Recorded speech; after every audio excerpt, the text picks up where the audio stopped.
আন্তর্জাতিক আদালতের chief prosecutor Tajul ইসলামের একটি ভিডিওতে গতকাল দেখে আসলে আজকের এই প্রসঙ্গতে আসা। তিনি বলেছিলেন যে তরুণ প্রজন্মের ধারণা ছিল এক বছর আগেও এদের দ্বারা আসলে কিছু হবে না, সেই তরুণ প্রজন্ম ফ্যাসিবাদের অবসান ঘটিয়েছে।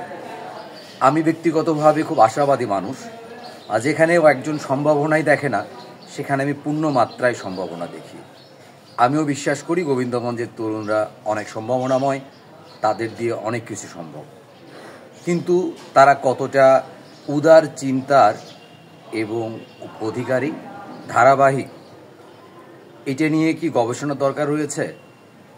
আমি ব্যক্তিগতভাবে মনে করছি গবেষণা দরকার রয়েছে। তারা উদার নৈতিক কিনা, তাদের চিন্তাগুলো উর্বর কিনা, তারা ধারাবাহিকভাবে কোনো কাজ করতে পারে কিনা, এটা নিয়ে বিস্তর গবেষণার সময় এসেছে মনে হয়। গোবিন্দগঞ্জের একজন সজল কুমার নামে একটা ছেলে ছিল, ঢাকা বিশ্ববিদ্যালয়ে পড়ত। সে বইয়ের ফেরিওয়ালা নামে একটা কাজ করত। তাকে নিয়ে এক ফুল পেজ স্টোরি ছাপানো হয়েছিল। আমি তার সাথে যোগাযোগ করেছিলাম। সে কি আজও বইয়ের ফেরিওয়ালা আছে নাকি হারিয়ে গেছে? উদীয়মান ফুটবলার ফাহিম মোর্শেদ খুব নামডাক ছিল ঢাকায়, বয়স সম্ভবত আছে খেলার। এখন কি ঢাকার সে বড় কোনো ক্লাবে খেলে?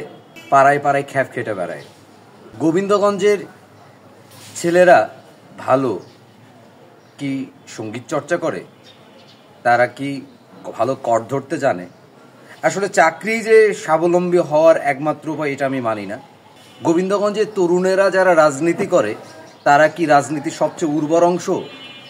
ওই দলের নিজ নিজ দলের, যে বিএনপি করে, জামাত করে, আওয়ামী লীগ করে, যারা, তারা কি ওই দলের উর্বর অংশ নাকি সবচেয়ে গোড়া, বৃদ্ধদের মতন গোড়া? তারা কি স্পষ্ট কথা বলে? একেবারে সত্য স্পষ্ট কথা বলতে পারে? যেমন গোবিন্দগঞ্জের ভাইরাল জাফর 420 বলে, যে জাফরের একটি ভিডিওতে দেখলাম জাফর স্পষ্ট বলছে যে আমি আসলে দ্রুত কমেন্টসে রিপ্লাই দিতে পারি না, কারণ আমি তেমন শিক্ষিত নই। এমনকি স্পষ্ট বলতে পারে যে আমি অমুক।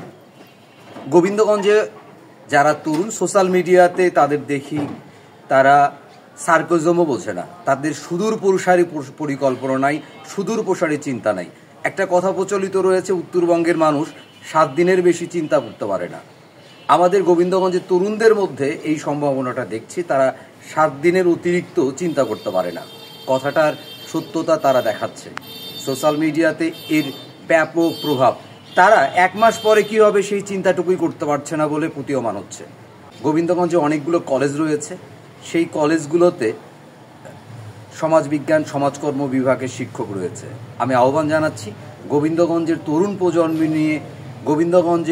প্রজন্ম নিয়ে একটি গবেষণা প্রতিবেদন প্রকাশ করার জন্য আমি সেটাতে পৃষ্ঠপোষকতা করব, এবং কলেজের যে সমাজবিজ্ঞান এবং সমাজকর্মের শিক্ষক রয়েছে, গোবিন্দগঞ্জের